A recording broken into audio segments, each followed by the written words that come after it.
Hello everyone, welcome to our YouTube channel Sarova Academy. जैसा कि आप हमारी पिछली वीडियोस में देख रहे हैं, हमने क्लास 12th का डिटर्मिनेंट चैप्टर स्टार्ट किया हुआ है। कल इस चैप्टर से रिलेटेड जो इंट्रोडक्शन वाला पोर्शन था वो ऑलरेडी अपलोड हो चुका है। आज स्टार्ट करेंगे हम अपनी वीडियो इस चैप्टर की एक्सरसाइज वाले पोर्शन से। तो आज का जो चैप्टर है हमारा, आज की जो एक्सरसाइज है वो बहुत बेसिक एक्सरसाइज रहने वाली है, जिसमें हम सिंपल टाइप से डिटर्मिनेंट निकालना सीखेंगे 2x2 मैट्रिक्स का, 3x3 मैट्रिक्स का, या फिर उसके साथ रिलेटेड कुछ ईजी टाइप के सम जो आपको एग्जाम में देखने को मिल सकते हैं, उनको हम सॉल्व करेंगे। तो हमारे लिए आज का फर्स्ट सम क्या है? What positive value of x makes the following pair of determinant equal. तो इसमें हमें क्या बोला गया है कि x की कौन सी वैल्यू है? Positive value. ठीक है, x की पॉजिटिव वैल्यू लेनी है, जिसके लिए ये दोनों जो पेयर हैं आपके डिटर्मिनेंट वाले, वो क्या होंगे? इक्वल होंगे। तो इसको सॉल्व करते हैं और x की वैल्यू फाइंड करते हैं। देखो हमें क्या बोला है कि ये दोनों जो पेयर्स हैं वो इक्वल हैं। ठीक है, तो इन दोनों का अलग अलग से डिटर्मिनेंट निकालो। 2x2 मैट्रिक्स का डिटर्मिनेंट निकालना कैसे बताया था? क्रॉस मल्टीप्लाई करनी होती है, इसको इसके साथ, इसको इसके साथ। तो 2x को x के साथ करेंगे तो 2x², बीच में कौन सा साइन आएगा? नेगेटिव। देन 5 × 3 क्या हो जाएगा? 15। अब इसका डिटर्मिनेंट तो हो गया, देन राइट साइड का भी। 16 2 ज़ा 32, 5 3 ज़ा 15। क्लियर है? इसके बाद इसको सॉल्व करेंगे। -15 राइट में जाके क्या हो जाएगा? प्लस का 15। तो ये तो कैंसिल आउट हो गया। क्या बचा? 2x² is equals to 32। अब x² जो 2 है वो नीचे जाके डिवाइड हो जाएगा, तो क्या बचेगा? 16। तो x² इज इक्वल्स टू 16 आ गया। अगर इसको सॉल्व करेंगे, x² की वैल्यू है ना, हमने x निकालना है, तो इसका स्क्वायर रूट 16 का कितना हो जाएगा? इसकी दो वैल्यूज आ जाएंगी, +4 एंड -4। बट हमें यहाँ पे कौन सी वैल्यू बोली है? x की वैल्यू पॉजिटिव लेनी है। तो फर्स्ट सम में x की वैल्यू हमारी आ जाएगी 4। ये हमारा क्या है? आंसर है। कर लोगे? इतना इजी टाइप का सम आपको एग्जाम में देखने को मिल सकता है। कुछ नहीं है इसमें, बस कॉन्सेप्ट क्या है, आपने दोनों जो पेयर थे उनको इक्वल रखना था। इसके बाद हम देखते हैं हमारा सेकंड सम। इसमें हमें बोला find the value of x if. इसमें सिंपल है, दो हमें कोई पेयर दिए हैं, उनकी आपने क्या है मतलब वैल्यू निकालनी है उसको सॉल्व करके x की। इसमें कोई आपको पॉजिटिव या नेगेटिव वाली कंडीशन नहीं गिवन है ना। तो क्या है? 2 4 5 1 is equals to 2x4 6x। अब सॉल्व करो, क्या आएगा? 2 1 ज़ा 2, 5 4 ज़ा 20। यहाँ पे क्या आएगा? 2x², 6 4 ज़ा 24। तो ये -24 जो है वो राइट लेफ्ट में आके प्लस का 24 हो जाएगा। अब इसको सॉल्व करो, क्या बनेगा हमारे पास? इसको सॉल्व करेंगे तो क्या आएगा? प्लस का 4 6, तो ये कैंसिल आउट हो जाएंगे। 3 इज इक्वल्स टू x²। तो x की वैल्यू क्या आ जाएगी? ±√3। ठीक है, देखो यहाँ पे 16 था, परफेक्टली उसकी वैल्यू आ गई। 4 उसका स्क्वायर रूट है, यहाँ पे 3 है, 3 का स्क्वायर रूट हम नहीं निकाल सकते, तो उसको रूट में ही लिखेंगे और दो वैल्यूज आएंगी, एक प्लस की और एक माइनस की। ऐसे करके आप कोई भी टाइप का सम है उनको आप सॉल्व कर सकते हो। ठीक है, इसके बाद हम सॉल्व करेंगे हमारा थर्ड सम।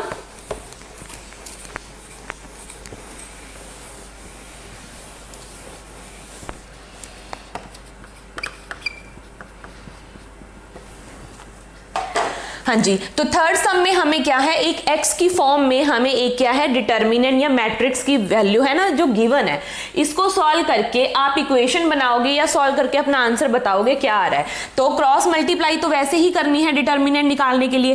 क्या होएगा? x² माइनस x+1, इसको मल्टीप्लाई करनी है x+1 के साथ, बीच में नेगेटिव साइन, फिर x+1 को x-1 के साथ मल्टीप्लाई करनी है। अब ये पोर्शन तो आपने किया हुआ है, a + b, a - b product में है, तो क्या बन जाएगा? a² - b²। क्लियर है इतना? तो ये तो आइडेंटिटी लग गई। अब यहाँ पे क्या बनेगा देखो, इसको आप अगर आपको यहाँ पे आइडेंटिटी नहीं पता ना तो आप क्या करो, सारी टर्म्स को अंदर मल्टीप्लाई करके देखो, पता चलेगा। फर्स्ट को फर्स्ट के साथ, फर्स्ट को सेकंड के साथ, ऐसे ही सेकंड को फर्स्ट, सेकंड को सेकंड के साथ, सारी टर्म्स को मल्टीप्लाई करो। तो क्या करेंगे देखो, एक्स स्क्वायर को एक्स के साथ करेंगे तो एक्स क्यूब, एक्स स्क्वायर को 1 के साथ करेंगे एक्स स्क्वायर, माइनस एक्स को प्लस के एक्स के साथ करेंगे minus x square, minus x को 1 के साथ करेंगे माइनस एक्स, 1 को एक्स के साथ करेंगे प्लस एक्स, 1 को 1 के साथ करेंगे 1। क्लियर है? अब इन दोनों जो हमारे पार्ट बन गए इनको कर लो सॉल्व। 1 की स्क्वायर तो 1 ही होती है। अब सॉल्व करो, क्या बनेगा देखो, एक्स स्क्वायर के साथ x square cancel out, x के साथ एक्स कैंसिल आउट, ये प्लस का 1 है और ये नेगेटिव 1 है। देखो कहीं पे कोई मिस्टेक तो नहीं हुई है? यहां पे देखो हमारे पास क्या था, यहां पे आइडेंटिटी तो बन गई एक्स स्क्वायर माइनस 1 स्क्वायर, ये सारी चीज ब्रैकेट में, उसके आगे नेगेटिव साइन है। जब कभी भी नेगेटिव साइन हो तो उसको हमने चेक करना होता है, पीछे वाले साइन जब ब्रैकेट ओपन करेंगे तो फिर क्या हो जाएंगे, चेंज हो जाएंगे। तो यहां पे क्या बन गया हमारे पास प्लस 1, तो ये 1 के साथ जो 1 है वो कैंसल नहीं होगा। ठीक है, तो प्रॉपरली आपने अपनी कैलकुलेशन को अच्छे से करना है। तो हमारे पास क्या बचा, x cube minus x square, 1 plus 1 क्या हो गया 2। तो इस पार्ट को सॉल्व करके हमारा जो डिटर्मिनेंट है वो आ गया x cube minus x square plus 2। Clear? इसके बाद हम करेंगे 3/3 मैट्रिक्स की टाइप के जो सम है उनका डिटर्मिनेंट हम कैसे निकालते हैं, फर्दर हम वो पार्ट सॉल्व करेंगे। तो फर्स्ट सम में हमें क्या बोला है कि ये कोई 3/3 टाइप की मैट्रिक्स है, इसका आपने डिटर्मिनेंट निकालना है, इवेल्युएट करना है। इसमें बोला नहीं है एज सच, आपको डिटर्मिनेंट का सिंबल लगा दिया, इसीलिए आपने इसका क्या फाइंड आउट करना है, डिटर्मिनेंट। तो सॉल्व करेंगे 1 by 1 सारे सम। तो इसमें हमें क्या देखो, अब डिटर्मिनेंट आप कैसे भी निकाल सकते हो, चाहे तो आप उसको एक्सपेंड करो किसी रो के अकॉर्डिंग या फिर किसी भी कॉलम के अकॉर्डिंग। ठीक है, तो यहाँ पे मैं फर्स्ट रो जो है उसके अकॉर्डिंग इसको एक्सपेंड करूंगी। तो फर्स्ट जो टर्म होती है उसके आगे क्या आता है, पॉजिटिव साइन, तो ये एक्सपेंड कर रहे हैं ना, तो first row and first column cancel out हो गया, क्या बचा 0 × 3 माइनस 2 × 1। तो 0 को 3 के साथ करेंगे तो 0 आ गया माइनस 2, देन क्या लिखेंगे 2, फिर हमने क्या करना है, ये खत्म हो गया, ये खत्म हो गया, क्या बचा 3 × 3 मतलब 9, 8 × 2 क्या हो गया 16, देन प्लस में क्या आ गया 1। अब ये वाली रो और ये कॉलम दोनों खत्म हो गए, क्या बचा 3 × 1 = 3 माइनस 8 × 0 क्या हो गया 0। तो क्या आंसर आएगा देखो 5, यहाँ पे आ गया -2, फिर क्या है हमारे पास 16 में से 9 हम निकालेंगे तो कितना बचेगा,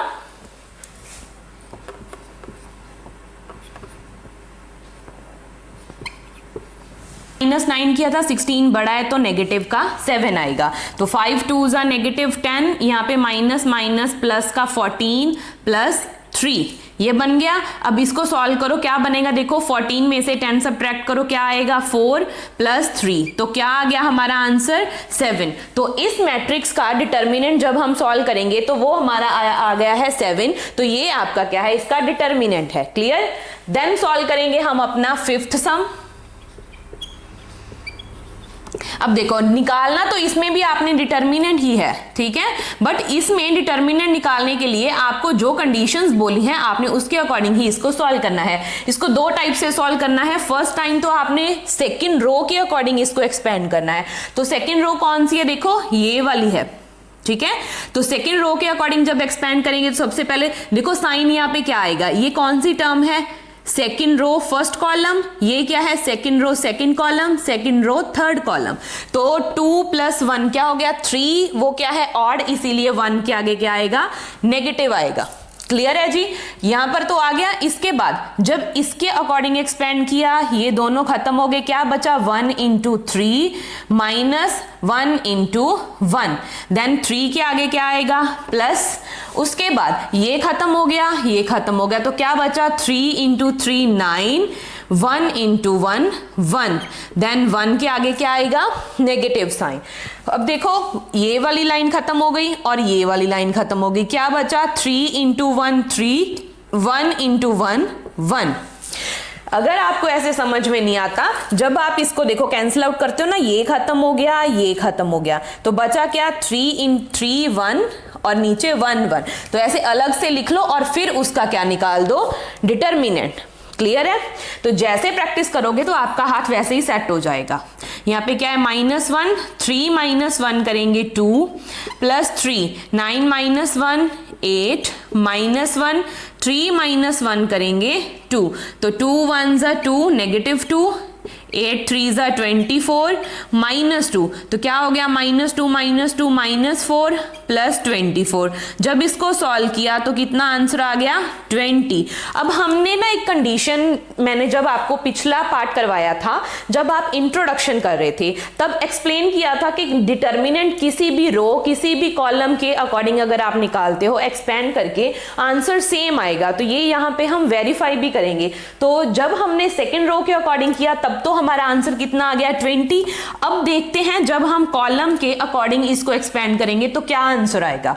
तो देखो थर्ड कॉलम बोला है हमने, ये है थर्ड कॉलम, तो इसमें टर्म्स देखो पहले तो क्या है, first row third column, first row second row third column, ये क्या है third row third column. Sign देखो क्या आएंगे, यहाँ पे प्लस, यहाँ पे नेगेटिव, यहाँ पे प्लस। इतना क्लियर है?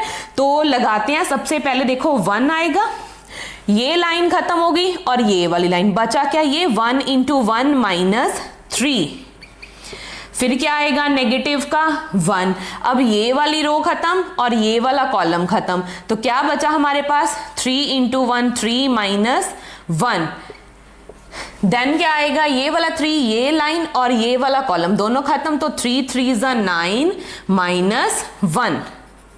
तो सॉल्व करके देखो क्या आएगा,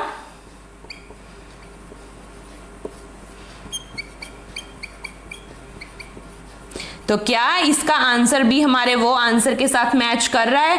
दोनों आंसर कितने आ गए 20 20। तो यहां से हम ये क्लियर करना चाहते हैं कि चाहे आप किसी भी रो के अकॉर्डिंग किसी भी कॉलम के अकॉर्डिंग एक्सपेंड करो, आंसर सेम आएगा आपका। ठीक है जी। देन हम सॉल्व करेंगे हमारा आज का, देखो हमने 4th सम कर लिया, 5th सम कर लिया, अब इसके बाद हमने करना है हमारा 6th सम। ये 6th सम जो आपका है वो एक प्रूव करने वाला सम है। ठीक है, तो 6th सम मैं आपको करवाऊंगी। 6th सम के साथ बिल्कुल मैच करता सम आपका 7th है, जो आपने होमवर्क में करना है और सॉल्व करके देखना है कि वो आपका प्रूव हो गया या नहीं हुआ। हाँ जी, तो 6th सम स्टार्ट करेंगे। देखो हमें क्या गिवन है, ये ए कोई मैट्रिक्स है। आपने प्रूव क्या करना है कि अगर मैं उस ए मैट्रिक्स को 3 के साथ मल्टीप्लाई करूं देन उसका डिटर्मिनेंट निकालूं, जो आंसर आएगा वो ए का डिटर्मिनेंट अकेला निकाल के उसको 27 के साथ मल्टीप्लाई करके आंसर सेम आ रहा है या नहीं। ठीक है जी, तो इसको हम सॉल्व करके देखते हैं। देखो क्या बनेगा, सबसे पहले हमें देखो ए गिवन है, फर्स्ट पार्ट सॉल्व करते हैं। ठीक है, तो ये क्या है 3a निकालना है, तो a तो है, इसको 3 के साथ मल्टीप्लाई कर दो, तो क्या बनेगा देखो हमारे पास सारे के सारे जो पार्ट हैं वो 3 के साथ मल्टीप्लाई हो जाएंगे। यहाँ पे 3 आ जाएगा, यहाँ पे तो 0 ही रहेगा, यहाँ पे 3 0 3 3 2s are 6 0 0 4 3s are 12। ठीक है, तो ये तो होगी 3a हमने निकाल ली। अब इसका निकालो डिटर्मिनेंट। तो डिटर्मिनेंट तो वैसे ही निकालना है जैसे हम निकालते हैं। जैसे मैं ये देखो अपनी मर्जी है, चाहे तो रो के अकॉर्डिंग चाहे कॉलम के अकॉर्डिंग आप एक्सपेंड करो। मैं आपको यहाँ पे ना दोनों के साथ करके दिखाती हूँ। देखो अगर आप फर्स्ट रो के साथ करोगे, फर्स्ट कॉलम के साथ करोगे, इजी होता है। अगर कोई टर्म 0 है आप वहां से करो, क्योंकि कैलकुलेशन ईजी हो जाती है। यहाँ पे 2 0 है, इस वाले पार्ट को आप कितना मर्जी सॉल्व कर लो 0 ही आएगा। यहाँ पे 2 पार्ट सॉल्व करने पड़ेंगे, तो ये ईजी वे है अगर आप इस कॉलम के साथ क्या है एक्सपेंड करोगे। तो देखो जब हम इस कॉलम के साथ एक्सपेंड करेंगे तो क्या बनेगा, 3 के आगे प्लस का साइन आएगा, तो यहां पे क्या हो गया 12 3s are 36 0 × 6 करेंगे 0। फिर क्या आएगा देखो हमारे पास, यहां पे देखो 0 है, करके दिखा रही हूं 0 है, 0 वाली लाइन ये वाली लाइन कैंसिल, ये कैंसिल, तो 12 × 0 0 0 × 3 0, देन प्लस का 0, यहाँ पे क्या होएगा देखो ये लाइन कैंसिल, ये कैंसिल, तो यहाँ पे क्या आ गया 0 - 9। अब देखो चाहे बीच में कुछ भी लिखा हो, जब 0 के साथ मल्टीप्लाई करनी है तो ये सारा पार्ट तो कैंसिल आउट ही होने वाला है, तो इसको तो सॉल्व करने की जरूरत ही नहीं है। बचा क्या, सिर्फ ये वाला पार्ट। तो क्या बचा 3 × 36, क्या आएगा सॉल्व करके, 6 3 ज़ा 18, 3 3 ज़ा 9, 9 + 1 10, 108 आ गया। अब क्या मैं इसके अकॉर्डिंग भी करके दिखाऊं, वो आप खुद से करना, देखना ऐसे सॉल्व करके आएगा या नहीं, ठीक है। तो ये तो आ गया फर्स्ट पार्ट। अब 27 इंटू ए का डिटर्मिनेंट निकालते हैं ना। तो सबसे पहले इसके लिए हमें क्या निकालना पड़ेगा, डिटर्मिनेंट ऑफ ए। अब ए का डिटर्मिनेंट यहां से निकालो, देखो 1 है तो क्या आएगा 4 - 0। फिर क्या करेंगे, इसके साथ हमने क्या करना है, देखो यहाँ पे अगर मैं 0 के अकॉर्डिंग चलूं तो बाकी का पार्ट सेम एज सच खत्म हो जाएगा ना। अगर बाकी के पार्ट सॉल्व करेंगे तो जरूरत नहीं है उसको सॉल्व करने की। क्या बचा हमारे पास, ओनली 4। ये आ गया, मतलब ए का डिटर्मिनेंट जो मैंने निकाल लिया वो क्या आ गया, 4 आ गया। अब हमने करना क्या है, 27 इंटू डिटर्मिनेंट ऑफ ए। तो इसको सॉल्व करके देखो कितना आंसर आएगा, 7 4 ज़ा 28, 4 2 ज़ा 8, 8 + 2 कितना हो गया 10। तो इसका आंसर भी कितना आ गया, 108। तो यही तो हमने प्रूव करना था कि क्या हमारे ये दोनों आंसर सेम आएंगे। आंसर सेम आ गए, दैट मीन्स कि चाहे आप ऐसे निकालो चाहे ऐसे, आंसर सेम आएगा। तो इसके साथ बिल्कुल मैच होता सम आपका है 7, जो आपने होमवर्क में ट्राई करना है। अगर किसी को सॉल्व करने में कोई प्रॉब्लम आएगी तो आप कमेंट सेक्शन में अपनी क्वेरी पूछ सकते हो, आपको उसका सोल्यूशन जरूर मिलेगा। तो आज की वीडियो में हम डिस्कस करने वाले थे 4.1 एक्सरसाइज के कुछ सम। कल मिलते हैं नेक्स्ट वीडियो में जिसमें हम स्टार्ट करेंगे एक्सरसाइज 4.2। तब तक मेरी वीडियोस को देखते रहें, अपने फ्रेंड्स के साथ शेयर करें और मेरे चैनल को सब्सक्राइब करें। Thank you.